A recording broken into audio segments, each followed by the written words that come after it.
रात के आसमान को देखो। क्या तुमने कभी सोचा है कि ये तारे क्यों टिमटिमाते हैं? क्या दिखता है? हजारों तारे टिमटिमा रहे हैं। ये तारे जैसे नाच रहे हों, शिमर कर रहे हों। लेकिन ध्यान से देखो, कुछ ब्राइट पॉइंट्स ऑफ लाइट दिख रहे हैं जो ट्विंकल नहीं करते। वो प्लैनेट्स हैं। कभी सोचा है स्टार्स ट्विंकल क्यों करते हैं पर प्लैनेट्स नहीं?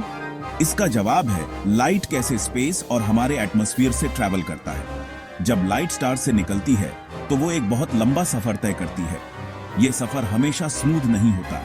लाइट को स्पेस और एटमॉस्फेयर के थ्रू ट्रैवल करते हुए कई डिस्टर्बेंसेस का सामना करना पीडीडी देता है। स्टार्स और प्लैनेट्स का लाइट हमारी आंखों तक पहुंचने के लिए बहुत लंबा सफर करता है।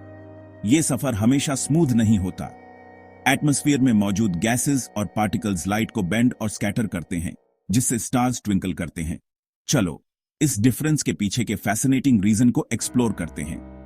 प्लैनेट्स का लाइट भी एटमॉस्फेयर से ट्रैवल करता है, लेकिन वो एक स्टेडी पॉइंट ऑफ लाइट की तरह दिखते हैं। स्टार्स का ट्विंकल करना बहुत ब्यूटीफुल साइट है, but it's also a clue to understanding our universe. जब हम स्टार्स और प्लैनेट्स के बारे में सीखते हैं तो हम स्पेस की वास्टनेस और उसमें अपनी जगह को अप्रिशिएट कर सकते हैं। स्टार्स और प्लैनेट्स के बारे में सीखकर हम स्पेस की वास्टनेस और उसमें अपनी जगह को अप्रिशिएट कर सकते हैं। ये नॉलेज हमें यूनिवर्स के मिस्टरीज को समझने में मदद करता है और हमें हमारे अस्तित्व के बारे में सोचने पर मजबूर करता है। हमारी अर्थ हवा की एक लेयर से घिरी है जिसे एटमॉस्फेयर कहते हैं। यह एटमॉस्फेयर हमारी अर्थ को एक प्रोटेक्टिव शील्ड की तरह कवर करता है, जो हमें हार्मफुल स्पेस एलिमेंट से बचाता है। ये एक बड़े प्रोटेक्टिव ब्लैंकेट जैसा है। ये ब्लैंकेट हमें मीटियोरॉइड्स, हार्मफुल रेडिएशन और एक्सट्रीम टेम्परेचर से बचाता है। ये ब्लैंकेट अलग अलग गैसेस की लेयर से बना है, ज्यादातर नाइट्रोजन और ऑक्सीजन। ये गैसेस मिलकर एक ऐसा एनवायरनमेंट बनाते हैं जिसमें लाइफ फ्लरिश कर सके। ये गैसेस अर्थ पे लाइफ के लिए इंपॉर्टेंट है। बिना इन गैसेस के प्लांट्स, एनिमल्स और ह्यूमंस का एग्जिस्टेंस मुश्किल हो जाता। एटमॉस्फेयर एक जायंट लेंस की तरह काम करता है। ये लेंस सनलाइट को फिल्टर करता है और हार्मफुल यूवी रेज को ब्लॉक करता है। जब स्पेस से लाइट अर्थ के एटमॉस्फेयर में एंटर करता है तो वो स्ट्रेट लाइन में ट्रैवल नहीं करता, वो बेंड होता है। ये बेंडिंग हमें ब्यूटीफुल सनराइजेस और सनसेट्स देखने का मौका देता है। लाइट के इस बेंडिंग को रिफ्रैक्शन कहते हैं। रिफ्रैक्शन की वजह से ही स्काई का कलर ब्लू दिखता है और सनसेट्स लाल और ऑरेंज शेड्स में नजर आते हैं। एक स्ट्रॉ पानी के ग्लास में इमेजिन करो। जब तुम स्ट्रॉ को पानी में डालते हो तो वो बेंड दिखता है। स्ट्रॉ जहां पानी में एंटर करता है वहां बेंड दिखता है। ये बेंडिंग लाइट के रिफ्रैक्शन की वजह से होता है। ऐसा इसलिए होता है क्योंकि लाइट एयर से पानी में पास करते हुए बेंड हो रहा है। ये फिनोमिनन हमें डेली लाइफ में कई जगह देखने को मिलता है। यही चीज तब होती है जब स्पेस से लाइट अर्थ के एटमॉस्फेयर में एंटर करता है। एटमॉस्फेयर की वजह से ही हमें ब्यूटीफुल रेनबोज और ऑरोरास देखने को मिलते हैं, जो हमारी दुनिया को और भी मैजिकल बनाते हैं। इमेजिन करो, आप एक फ्लैशलाइट पानी के ग्लास से शाइन कर रहे हो। फ्लैशलाइट का लाइट पानी में एंटर करते ही बेंड होगा। ऐसा इसलिए क्योंकि पानी एयर से डेंसर है। लाइट अलग अलग मटेरियल्स में अलग अलग स्पीड से ट्रैवल करता है। जब लाइट एक मटेरियल से दूसरे मटेरियल में जाता है तो उसकी स्पीड और डायरेक्शन चेंज होती है। डायरेक्शन के इस चेंज को रिफ्रैक्शन कहते हैं। रिफ्रैक्शन की वजह से ही हम रेनबोज देखते हैं। सनलाइट रेनबो के सभी कलर से बना है। जब सनलाइट रेन ड्रॉप से पास करता है, लाइट के अलग अलग कलर्स अलग अलग एंगल्स पे रिफ्रैक्ट होते हैं और एक ब्यूटीफुल आर्क ऑफ कलर्स बनाते हैं। स्टार्स हॉट गैस के जायंटिक बॉल्स होते हैं जो अपना लाइट खुद इमिट करते हैं। वो हमसे बहुत दूर हैं। एक्चुअली कुछ स्टार्स का लाइट अर्थ तक पहुंचने में मिलियंस ऑफ ईयर्स लगते हैं। क्योंकि स्टार्स इतने दूर हैं, वो नाइट स्काई में टाइनी पॉइंट्स ऑफ लाइट जैसे दिखते हैं। जब स्टार का लाइट अर्थ के एटमॉस्फेयर से पास करता है तो वो एयर की अलग अलग लेयर से बेंड और बाउंस होता है। इससे स्टार का लाइट ट्विंकल करता हुआ दिखाई देता है। स्टार्स का ट्विंकलिंग ज्यादा नोटिसेबल होता है जब वो हॉरिजन के पास होते हैं। ऐसा इसलिए क्योंकि हॉराइजन के पास स्टार्स के लाइट को अर्थ के ज्यादा एटमॉस्फेयर से ट्रैवल करना पड़ता है। Section 5, planets closer neighbours, steady light. Planets stars के अनलाइक अपना खुद का लाइट एमिट नहीं करते। वो सन के लाइट को रिफ्लेक्ट करते हैं। प्लैनेट्स अर्थ के ज्यादा क्लोज हैं स्टार्स के मुकाबले। इससे वो नाइट स्काई में बड़े दिखाई देते हैं। हालांकि प्लैनेट्स स्टार्स के कंपेयर में रिलेटिवली स्मॉल होते हैं, उनका लाइट एक लार्जर एरिया से आता है। इसका मतलब प्लैनेट का लाइट अर्थ के एटमॉस्फेयर से कम अफेक्टेड होता है। As a result planet steady light से शाइन करते हैं। आप यूजुअली स्टार और प्लैनेट में डिफरेंस बता सकते हो उनके लाइट को क्लोजली देखकर। अगर वो ट्विंकल करता है तो वो स्टार है, अगर वो स्टेडीली शाइन करता है तो वो प्लैनेट है। Section 6, size and distance matter. किसी सेलेस्टियल ऑब्जेक्ट का साइज और डिस्टेंस ये डिसाइड करने में क्रूशियल रोल प्ले करता है कि वो ट्विंकल करेगा या नहीं।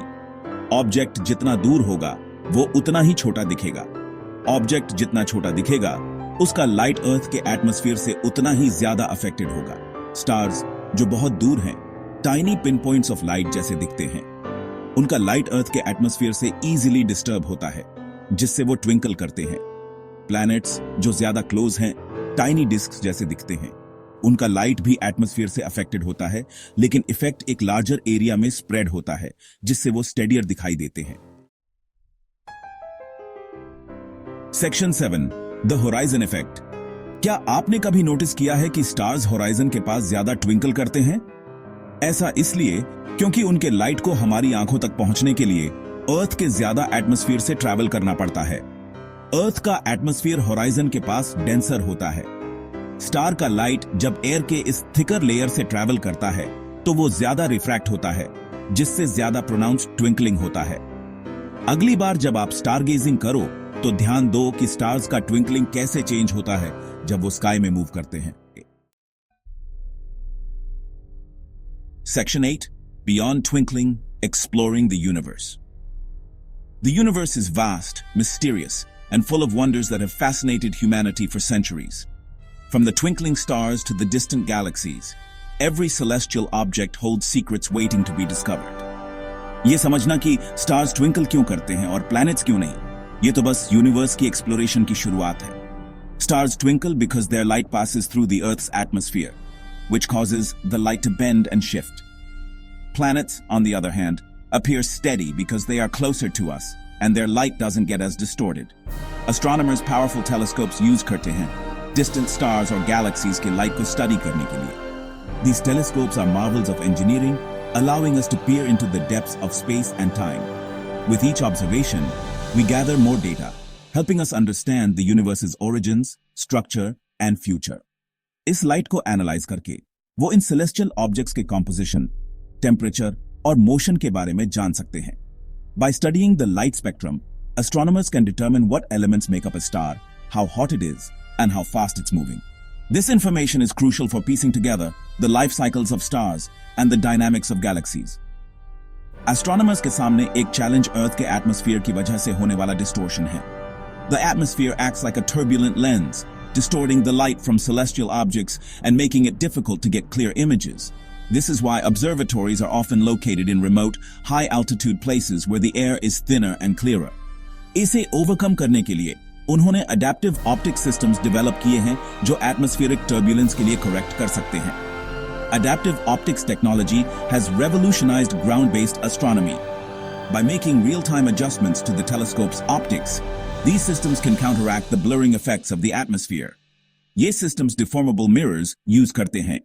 Light के bending को compensate करने के लिए, these mirrors can change shape thousands of times per second, allowing astronomers to capture sharp images of distant stars and galaxies, जिससे astronomers cosmos की clear images obtain कर सकते हैं.